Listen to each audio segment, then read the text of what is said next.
Well, it's been a bit of a format change to RCGP. We're going for electric now, monster trucks, and there's beer, and there's watering, and there's a sweaty Nick, and we're back. Yeah, I just had a quick conversation about where everyone was, but apparently they're just kind of waiting. So anyway, we have we have a lovely shot of the track, this fantastic Fehring circuit. If you saw round one, you'll see how, well, interesting the circuit was. So quick, so fast, so speedy. Shall we see it? Let's have a better look at it, Matt. Let's do it.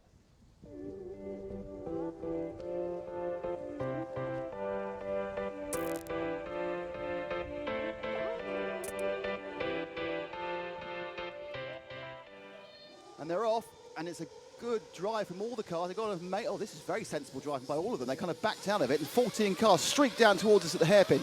Spin round, it's still Baruffalo. Boots look at the inside, didn't get it, and Ronald Falk is in third. Fourth place. Looks like it has moved to Ongaro, so they're still currently in grid order in what was a very clean start. As Boots goes to the outside of Baruffalo.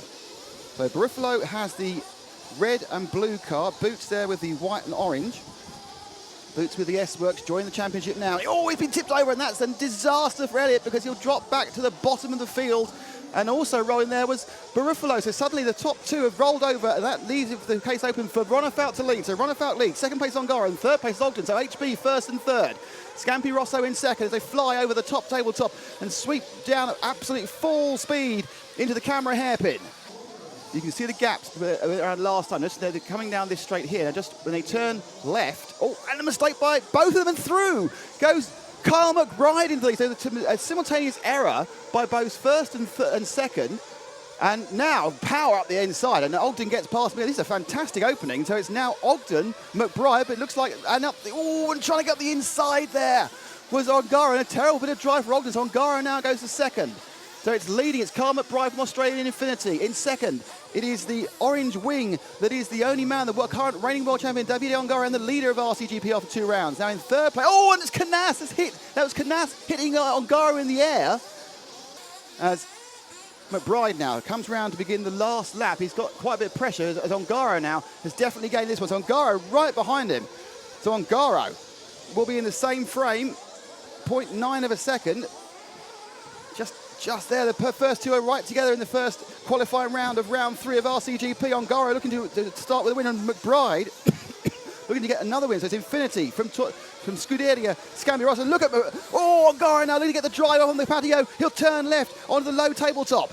They're right behind now. McBride just needs to keep him back. It's double, single, hop. Bit of a gain there for McBride. There's about 4 corners to go for the Australian to claim a win. The whole of Australia holding its breath. Ongaro getting up the tight, so they've got 2 corners to go. All McBride needs to do now is turn left successfully, and McBride does turn left. McBride wins the first one. Great start there from McBride. HB Racing, they took themselves out within moments of each other. Lots and lots of accidents, lots of crashes, but interesting, young Mr. Ongaro had lots of the fastest laps. That man's got pace, but he's starting next to last. It's going to be fantastic on this fantastic track. And really, I think I should tell everyone about the track, don't you? Yeah, you don't need this anymore. Right, I'm going to go talk about the track. Hello and welcome to the WMWRC Buggy Race Centre in Fehring, which is the venue for rounds 3 and rounds 4 of RCGP, and it's an incredibly different circuit from the one we saw in the Philippines in Manila for round 1. First of all, the surface, look at this, no molasses, that's good old-fashioned dirt, good old-fashioned dust, good old-fashioned hay, and they're having to water the track, as you can see right now, because they are having the dust is so great that it's causing a storm that the drivers cannot see from the rostrum, which is just behind us up there. That's the rostrum and the pit lane. And if you just come down here with the camera, you can see how much dust has been put aside. We're hoping by the time we get to racing, though, that'll be swept off the track and it'll be nice and, well, grippy, but not dusty. Now, the key thing you're going to see about this track is, compared to the Manila, is it's much flatter. There's still just look at the length of the straight. And that's just came from a previous straight. This is an incredibly fast track. This is probably the fastest 1/8 nitro track I've ever seen. The cars come from full speed back there, all the way down here, all the way over there, all the way down there. You can basically do a complete loop of the outside of the track with just one jump, which they can fly at full speed, just losing a little bit of speed for the individual corners. It is phenomenally fast, and the drivers are really enjoying that factor. Now, we'll hop over here because the next thing we can see is a couple of massively interesting features on the Fehring circuit. And we'll start here. Look at that, they've got a lovely bit of paved section, this thing. If you can't quite read it, that says EC 2018. They have a number of European championships here, as well as RCGP. But there are a number of different surfaces. You've got this paved section, you've got mud. Just over here, we have a kind of a metal type, this is metal sort of grating from, so you normally see in manhole covers, I suppose. And this is the other thing that's great. We've got a bridge. There's a bridge. Here's the over part of the bridge. And I'm sure if you look down there, that's the under part of the bridge and concrete. So a multi-surface, the main part of which is dirt, the other parts of which, of course, are, well, all sorts of things. Now, as I was saying, the key thing about this is there's not a lot of jumps. There is a lot of speed. And you'll see some fantastic action. For example, the cars will come barreling in at full speed into this hairpin, they have to brake. And they power straight away again. It's all about the speed. Manila was all about 3 dimensions, jumps up and down, up and down. This is about power, but you need control because there are a couple of sections of jumps. For example, this was the big double triple up here. Still still pretty tall. That'll be less slippery for the cars, I think. Well, and the cameraman's got as well. So you see, they have a triple here, but again, it is all about the flow and the speed. Look at this section here. You come up and they're flat out again. So we are going to see some action-packed wheel-to-wheel racing as the cars no longer have to worry about backing out for a corner where they overtake. They can do it with speed, with power, and most of all, with braking. Who can brake into the corners? This is going to be a fantastic event with a fantastic circuit that is going to show you between rounds 1 and 2 the contrast between the way 1/8 Nitro Off-Road we raced. I cannot wait to see rounds 3 and rounds 4 here at Fehring. And the second qualifying round is about to start, and a man who managed to do suitably badly in round 1, so you're starting on the front row, JQ, Joseph Quadgreen. First of all, tell us about your Heat 1. It wasn't very good. I got up to mid-pack because other drivers were crashing and I was just staying smooth. Then I crashed myself, fell to the back, and I figured, well, this is my chance to stay at the back and start at the front. I mean, one of the things that's changed since Manila, we've been going now for a Formula 1 side-by-side grid layout, which I believe was your idea, to add more excitement. Well, was it more exciting? I thought it was. Actually, you're all very sensible for the first couple of corners, then you went completely ballistic. Yeah, well, I think we'll all try and do a better job of it now, the second race. So I think we'll see a much better race now. JQ, I think they're all revving behind. Off you go, and we'll let them go for their warm-up. We're going to wrangle some more. Let's wrangle some more. Come on, let's wrangle some more drivers while we can. This is the man I was looking for, Mr. Vidmeyer. Misha, bad luck on the first race, but you're starting in pole. Yeah, the first race was not so good. We struggled a bit with the tire choice because with the water on the track. Also, my driving was not so perfect, so now I try to make no mistakes at the beginning and try to finish in the front. The other thing was interesting you say, because this is the first time that you were on the wet track, and that made it completely different, did it? Yeah, it was different because for the tires, we also did a wrong tire choice. Yeah. So different tyres, this tyres, on pole, easy win. Maybe, but yeah, it's hard because everybody is very fast and also the track is very difficult, so you must try to make less mistakes. Yeah. Brilliant, thank you, Misha, indeed. Right, so that's the pole man and the second man, but who else is making up the grid for Heat 2 of RCGP here, round 3 in Austria? Matt. Well, Nick, I'm going to tell you that in just one moment. I'm going to allow the tension to build. As you've just seen, Mika and JQ on 1 and 2 on the front row, followed by Jorn Neumann on 3, Lee Martin from Great Britain on 4, Cole Ogden, the American, on position 5, position 6, Patrick Hoffer from Switzerland, Max Moore from Finland is in position number 7. On P8, David Ronefeld, that's car number 7, but he is on P8. He is in the HB Racing. Elliot Boots in P9. In P10, Marco Baruffalo from Italy. In 11, Robert Battier from Spain. They're the 2 BHRC wildcard drivers. And we have Juan Carlos Canas in the S-Works from Spain on P12, P13, Davide Ongaro. These are the guys that did well in the previous qualifying, so they're right at the back. And the guy that won the first round of qualifying racing. Carl McBride on P14. Thank you, Matt. Your reading skills never cease to amaze me.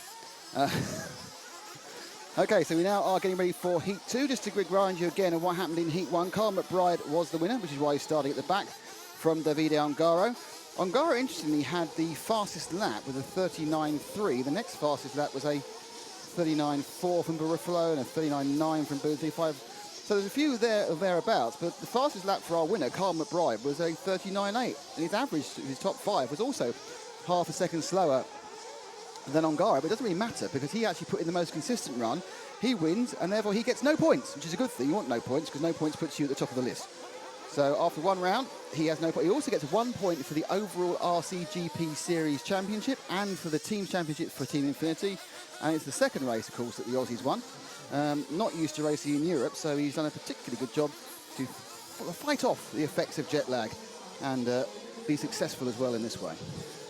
So we have a warm-up now, which is in the countdown of warm-up. I hope it's warming up quite nicely. And they are now running around. So let's have a quick shifty. Who are we looking at the moment? Let's see. Currently on camera.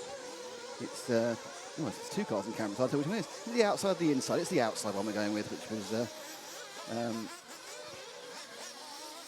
looking down the. We are a little bit attached to the green car. The green car. So the cameraman loves the green car. They can see it's that big quad green going into the hairpin.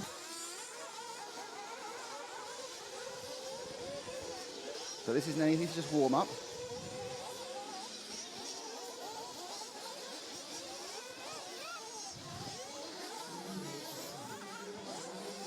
And now with the 33, that's the we're pulling the pits. The 33, the lime green car of Patrick Hoffer, starting 6th in this one, the Swiss driver. So down to the last 40 seconds of warm-ups, they're all pulling in, and then they will be placed out onto the track. It is 9 laps, which actually is the first lap doesn't get counted. So it's actually 9 3/4 laps because they actually have to come almost round a complete lap to finish the first thing.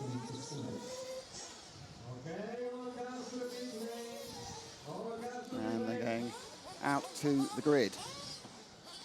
You can see marvellous Volta-Vend lap with the flag. And then crouching down while the car's going to start at the back. Remember, your favourites, we start at the back. Carl McBride starts dead last in that little blue line you can see there in the right-hand side of the screen. This is the back of the grid, Formula grid, side by side, fighting for points. So it's Widmeyer for green. Neumann, Martin, Ogden, Hoffer. Now, Ogden in 5 would be my tip to possibly, if he can keep the car 4 wheels down, have a really good chance of winning this. He was pretty quick. Hoffer, Mort, then Ronefalk starting 8, Boot starting 9, Barufalo starting 10. That sounds like a tasty mid-pack. And then Ongaro, who'll be obviously just trying to get through as fast as possible. And we have seen, Canas won 2 in a row in Manila, so he did manage to win from the back as well. So at this point, anybody's. Widmeyer, admittedly he made a mistake on his tyres, so that's why he did so badly in the first one. Therefore, if he's changed the tyres, because they did water the track again, so the track conditions will be very, very similar to how they were for Heat 1 an hour and a half ago or so, because they've watered the track, and that will mean that they will be able to have a consistent setup with the cars now getting ready to put down. To remind you, it's Widmeyer on pole, Paul Green 2nd, Neumann 3rd, Martin 4th, Ogden 5th, Hoffer 6th, Mort 7th, Ronefalk 8th, Boots 9th, Barufalo 10th, Battle 11th, Canas, Ongaro, McBride. And they're away, and it's a good start. Well, it's not such a good start from 2nd place with Paul Green, but a great start for Widmeyer in the all-green car. They come down to the hot race hairpin. And Ogden, as I thought, has got into 3rd, but in 2nd place, it's the yellow and the orange machine, which I think is probably Neumann. So your Neumann is into 2nd place already. So it's Widmeyer from Neumann. Orange and yellow is Neumann. Green is Widmeyer. 3rd place, looking up the inside, looks like Mort. And a mistake by Neumann, then a mistake by Mort, both of them. Then that seems to have involved. And Ronefalk now has popped through into almost 2nd place. No, it's Battle in 2nd. No, it's not. He's upside down. It's now Ronefalk back in 2nd. No, it isn't again. And in fact, coming through, it's Lee Martin into 2nd. And Ongaro is already, after 1 lap, from 13th into 2nd. And now, yes, in 2nd. So Ongaro up the inside of 2nd. He's gone 13th to 2nd in 1 lap. Absolutely amazing. Coming into the hairpin now, Ongaro with the orange wing and the multicoloured car, a very similar coloured car in some ways, with that, but the white wing, that is Lee Martin. And so Ongaro, he has to make up with Vidmar. Vidmar managed to get a 4-second lead. So you can see the carnage that happened behind Vidmar because effectively everyone tried not to lead the race. Behind him, we've had a bit of a stop for Ronefalk. He tagged someone and had to wait. So it is Ongaro, Lee Martin, and then Carnage. So Carnage has come through to 4th. Ronefalk is in 5th. That's Ongaro on camera, he's in 2nd place.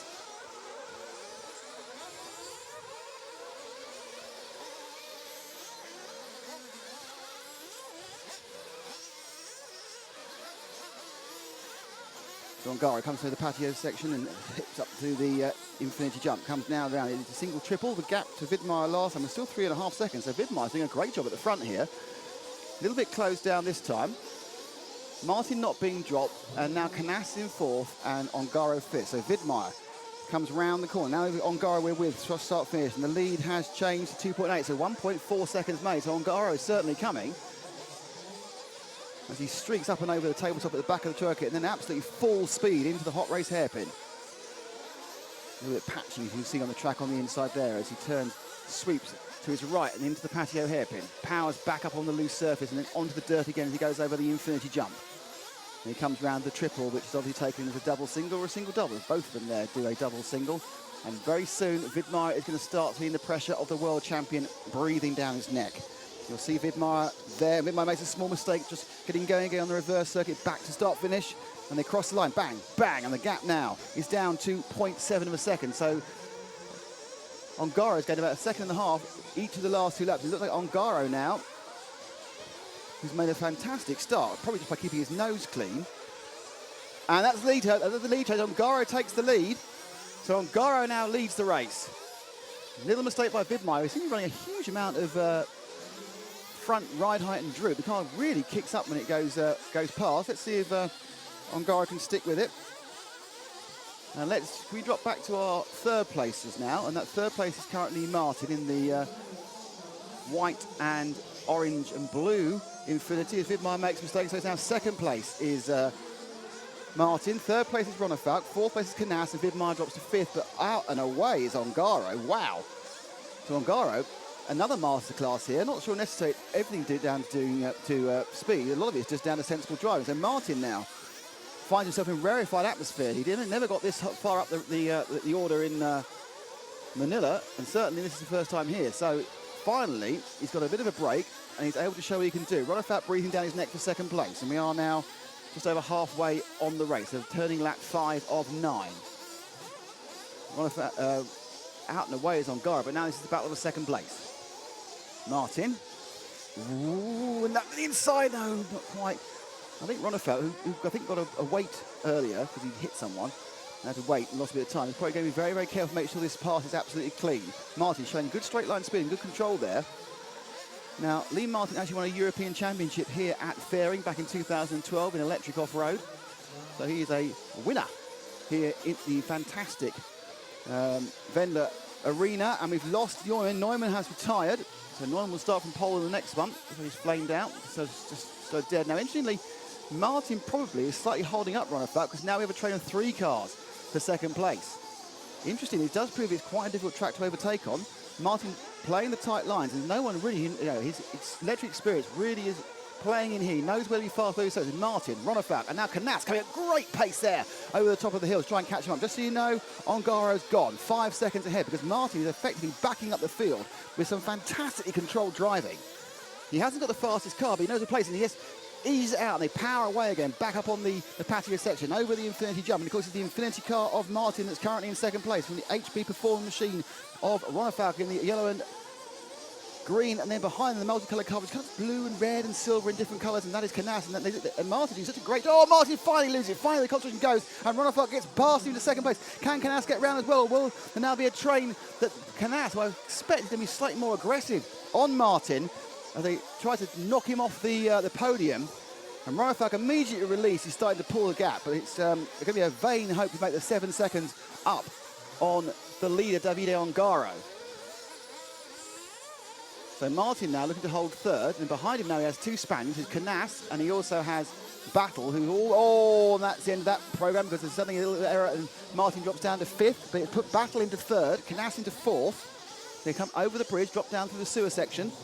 They're now up and they're turning round. So Ongaro leads, Miles, Ronafat healthy cap in second, and then you've got Battle now breaking away quite nicely in third, and fourth and fifth it's Carnage and Martin and Max Mort. Great job by Max into sixth place. So bridging that, kind of bridging the A and the B group is Mort. And then behind Mort is Vidmeier, who's still trying to recover. Now, what we've not seen is anything from Barufalo, who was the absolute star of the entire event. Oops. It says he drops his information. And we're now running on to the last lap. So we need to find Ongaro. In fact, we were a bit late there because Ongaro's already finished. So Ongaro's won that one in the second round. It's going to be Ronafelt in second. In third place, it's Battle. Fourth place is Carnage. Fifth place will be by half a centimetre. And then you've got Neumann. So Martin from Mort, from Vidmeier. So a great result there for Ongaro, but he won that by 7 seconds from Batai. And let's have the whole rundown from young Mr. Matt.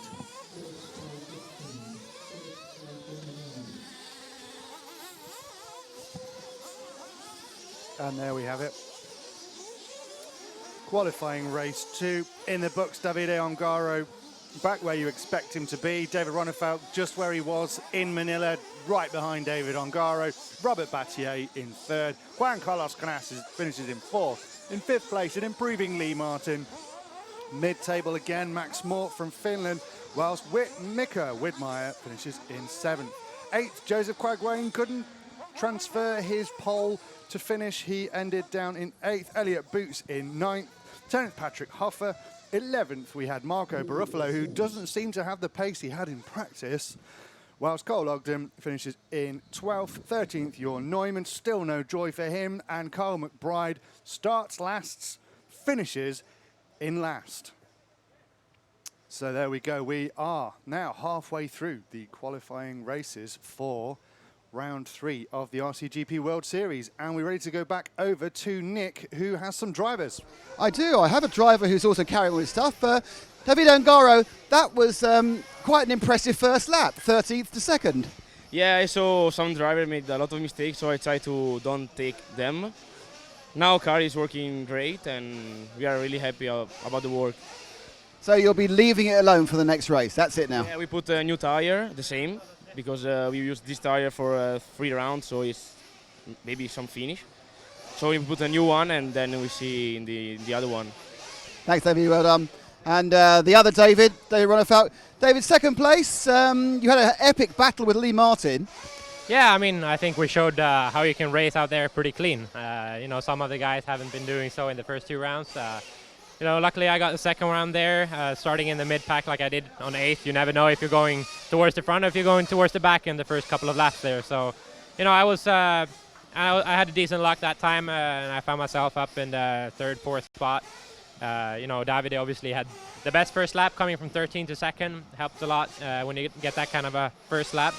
But yeah, I mean, 2nd is not bad. It's a good score. Is there anything you can do to your car now, or is it just getting the luck, driving better? I mean, yeah, there are so many points out there you have to take care of. You know, obviously your setup has to be somewhat decent to be able to go consistent without crashing. But then, you know, the race is kind of short, so you have to be sure to stay on the wheels and stay out of trouble. And that's what you really have to think about out there. David, thank you very much. And the engine noise you can hear is RC2. That's on next. But that was the second qualifying heat of RCGP Round 3. A walkover for Ongaro, as literally everybody else just fell out the way, and off he went. Great second place, great drive by Lee Martin, not really rewarded by a great result in 5th. But let's come back in an hour and 10 minutes and do it all again for Round 3.